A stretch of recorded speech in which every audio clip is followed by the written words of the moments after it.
Paano kung nawawala yung ORCR mo? Sa dami ng mga updates patungkol sa transfer of ownership at pagkuha ng plaka, namomroblema ka dahil wala kang kopya ng original na ORCR. Ano yung proseso para magkaroon ng duplicate na to? Yan ang pag-uusapan natin ngayon.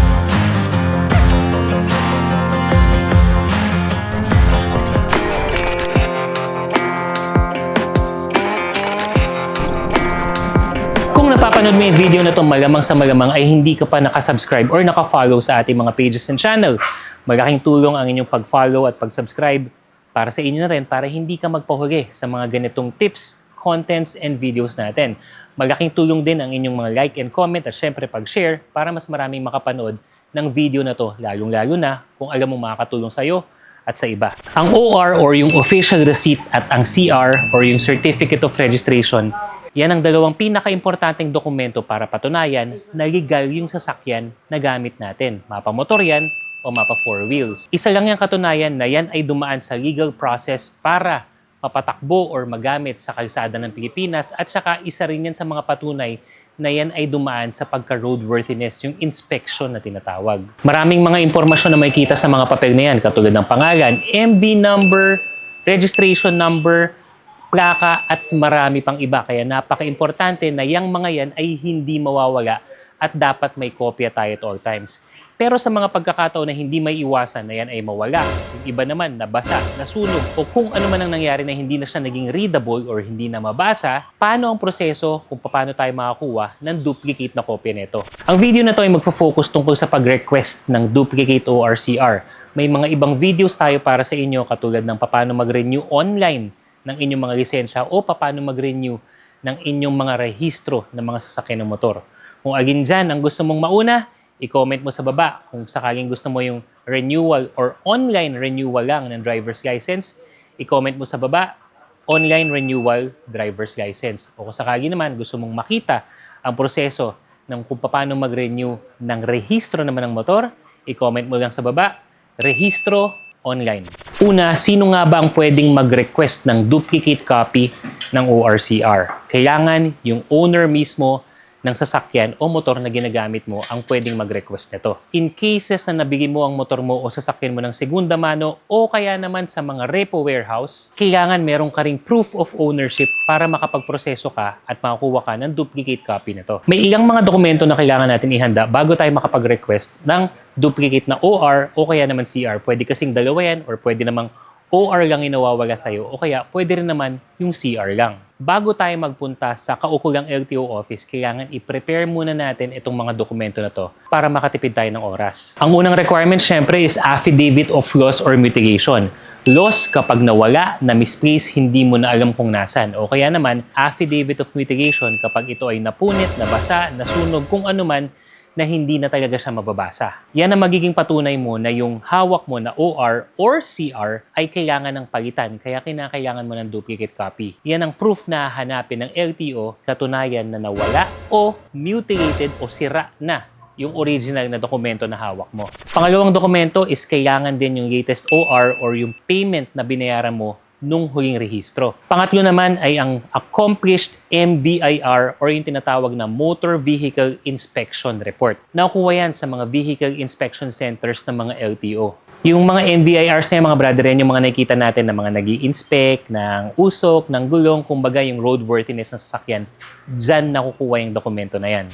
Ang next na dokumento na kailangan natin is kailangan ng dalawang valid ID or government ID dun sa owner kung kanino nakarehistro yung motor. Kung sakali naman na ang sasakyan o motor mo ay company-owned, kailangan mo ng secretary certificate galing sa management ng company kung saan nakapangalan yung motor. Kung sakali naman na ikaw mismo ay hindi makakapunta para mag-asikaso nito at magsisend ka lang or magpapadala ka lang ng isang representative, hindi mo na kailangan ng special power of attorney. Ang kailangan mo lang ay isang authorization letter indicating na ino-authorize mo, pinapayagan mo yung representative mo na mag-asikaso on your behalf.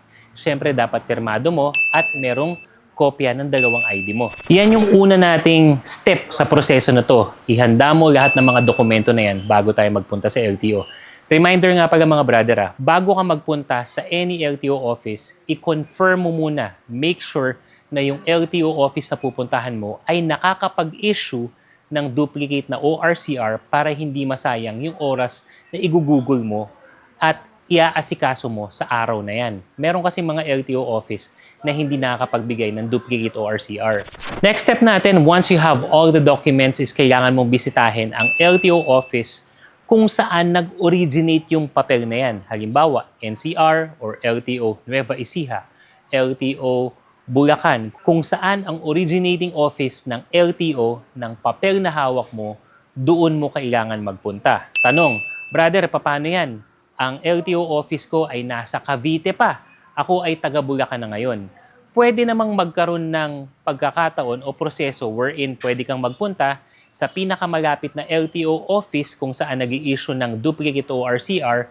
Pero ang mangyayari kasi niyan, the LTO office near your area will have to coordinate dun sa tinatawag na originating office LTO ng papel na hawak mo. Diyan maaring magtagal ang proseso. Kasi ito na yung proseso wherein kailangan kumuha, in this example, kumuha ng certified true copy si LTO Bulacan galing sa LTO Cavite.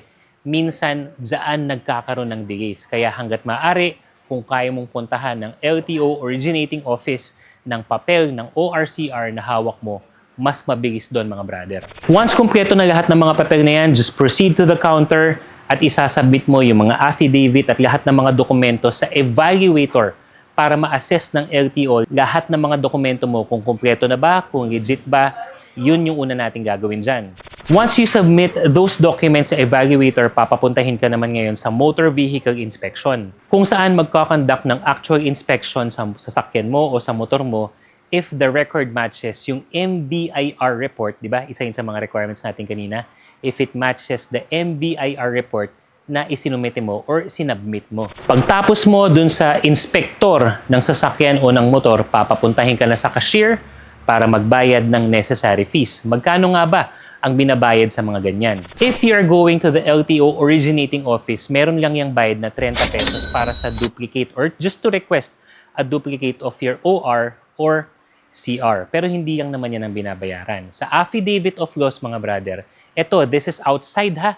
Hindi mo to sa LTO cashier babayaran. Remember, yung affidavit of loss or mitigation, kailangan yun na prepara mo na bago ka pa nagpunta ng LTO. Ang affidavit of loss, that's ranging from 150, 200, mataas na yung 250 pesos. Depende sa notary public na pinapagpagawan mo. And then, yung mga LTO fees mismo, yung nasa LTO na, nasa cashier ka na, somewhere around 200, 240, 250 pesos yung mga appropriate fees na kailangan mong isettle.